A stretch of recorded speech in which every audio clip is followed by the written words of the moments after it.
त्या हजर झालेल्या आहेत. म्हणजे यांच्याबाबत जे विडंबनात्मक काव्य तयार केलं होतं त्या संदर्भात त्यांनी पण आपली प्रतिक्रिया दिली होती. या सगळ्या चर्चेमध्ये नेमकं काय झालं आणि आज काय नेमकं घडलं?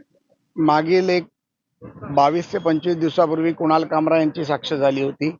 सदर प्रकरणात प्रवीण दरेकरांच्या तक्रारीवरून सुषमा अंधारे देखील यामध्ये आरोपी होत्या.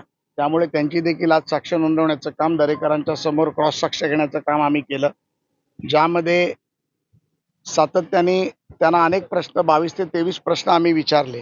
त्यामध्ये सन्माननीय सदस्य अनिल परब असतील, मनीषाताई कायंदे असतील यांनी देखील क्रॉस क्वेश्चनिंग केलं. परंतु त्यांची जी उत्तरं होती ही उडवाउडवीची उत्तरं होती. त्यामध्ये काही गोष्टींमध्ये तथ्य वाटत नव्हतं, परंतु काही गोष्टी तर त्यांनी गोल करून उत्तर देण्याचा प्रयत्न केला.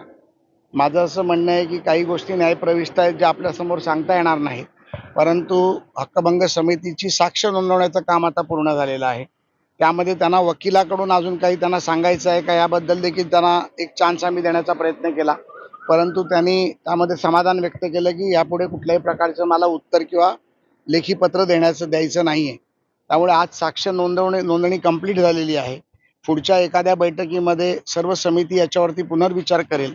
न्यायिक, संविधानिक आणि सर्व बाबतीतला त्यामध्ये विचारविनिमय घेऊन लेखी लोकांकडनं तज्ज्ञ लोकांकडनं लेखी देखील त्याचा उत्तर मागवलं जाईल आणि त्यानंतर समिती निर्णय घेईल. नक्कीच. पण आपण पाहतोय की यापूर्वी सुद्धा कुणाल कामरा जेव्हा आले होते त्यांनी एक विशिष्ट पद्धतीचं टी शर्ट घातलं होतं, ज्यावर पुरा नेहरू सिर्फ आपको अच्छा नहीं लगता असं म्हटलं होतं. त्यामुळे मला असं वाटतं की त्यांनी काय घातलं होतं, एक विशिष्ट समितीचा अध्यक्ष आणि त्याला जो न्यायिक दर्जा आहे, त्यामुळे त्यांनी काय घातलं होतं याकडे माझं लक्ष नव्हतं. त्यांनी जी उत्तरं दिली त्यामध्ये त्याच्या आमच्या प्रश्नाची त्यांनी उत्तर देण्याचं काम केलं, ज्यामध्ये आम्ही समाधानी नव्हतो हे देखील त्याला सांगितलं. त्यानंतर ते माफी मागणार का त्यांना विचारलं, तर त्यांनी स्पष्टपणे माफी मागण्यासाठी नकार दिला आणि त्यांचं म्हणणं होतं की एक कलाकार म्हणून मी ते केलं आणि तो माझा अधिकार आहे. आणि तसंच आजही सुषमा अंधारे ताईंचं म्हणणं होतं की संविधानाच्या कलम 3 आणि 19 मध्ये एक व्यक्ती स्वातंत्र्याचा भाग आहे. त्या व्यक्ती स्वातंत्र्यामध्ये कुणाल कामरा बोलले, मी कुणाल कामराला ओळखत नाही, परंतु त्यांनी त्यांची कविता रिपीट केली. कोणाबद्दल बोलले हे माहीत नाही, परंतु मला असं वाटतं की जो संविधानिक अधिकार कुणाल कामराला आहे तसाच संविधानिक अधिकार एकनाथ शिंदेला आणि या सभागृहाला देखील.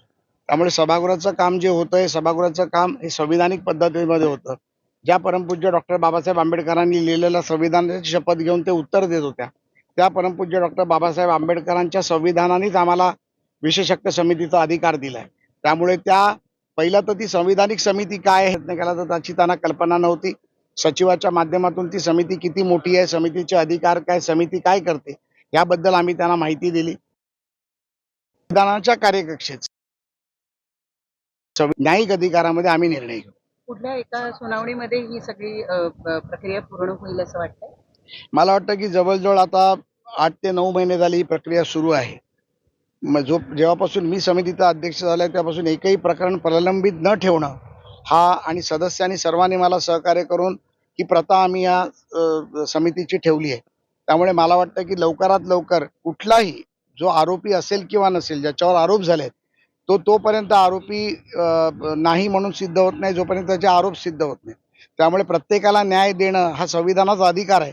त्यामुळे त्याचा निर्णय लवकरात लवकर लावून ते न्यायिक प्रकरण संपवावं ही माझी इच्छा असते, सदस्यांची इच्छा असते. त्या पद्धतीने आम्ही लवकरात लवकर येणाऱ्या अधिवेशनापर्यंत याचा निर्णय माननीय मुख्यमंत्री सभागृहात ठेवतील याचा आम्ही प्रयत्न करू. कुणाल कामरा यांना विडंबनात्मक काव्य समितीनं ऐकवलेलं आहे. मागच्याच वेळेला ते ऐकवलं गेलं होतं. त्यावेळेला कुणाल कामरा, दरेकर साहेब आणि अंधारे मॅडम आणि सर्व सदस्य उपस्थित होते. त्यावेळेला त्यांनी कुणाल कामरांनी केलेली टीका टिप्पणी आणि सुषमा अंधारेंनी केलेली टीका टिप्पणी ही त्यांना चित्रफितद्वारे आणि ध्वनिफितीद्वारे दोन्ही पद्धतीने ऐकवली आहे. उपमुख्यमंत्र्यांचा अशा पद्धतीने पुणे आज माननीय मनीषा कायंदे आणि त्याची मागणी केली होती.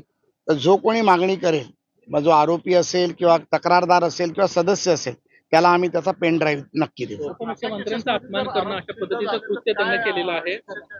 उपमुख्यमंत्र्यांचा अपमान करण्याचं कृत्य त्यांना केलेलं आहे. त्यामुळे साधारणपणे शिक्षा नेमकी काय होऊ शकते? नाही, अशी शिक्षा काय देणार हे न्यायिक प्रक्रियेमध्ये सांगता येत नाही. त्याच्यामध्ये सल्लामसलत केलं जाईल, त्याच्यामध्ये सचिवांची मान्यता घेतली जाईल, लॉ ज्युडिशरीची मान्यता घेतली जाईल आणि त्यानंतर शिक्षेची काय प्रकार असेल तो आम्ही त्यावेळेला सभागृहात जाहीर करू. राजकारणी आरोपी नसतात, पण दिलगिरी व्यक्त करायला कुठेही कोणी तयार नाहीये. याकडे कसं पाहता? नाही, आतापर्यंतच्या इतिहासामध्ये एखाद्या व्यक्तीला जर त्यांनी केलेल्या गुन्ह्याबद्दल जर ते कृत्य त्याला मान्य असेल आणि त्यांनी दिलगिरी व्यक्त केली तर समितीने त्यांना परंतु अशा प्रकारे आम्ही त्यांना आज तो देखील चान्स समितीचा अध्यक्ष म्हणून मी त्यांना दिला. त्या बाबतीत त्यांनी ठामपणे नकार दिला की मी दिलगिरी व्यक्त करणार नाही. परंतु त्या एका विषयावर ठाम होत्या की मी एकनाथ शिंदेबद्दल काहीच बोलली नाही.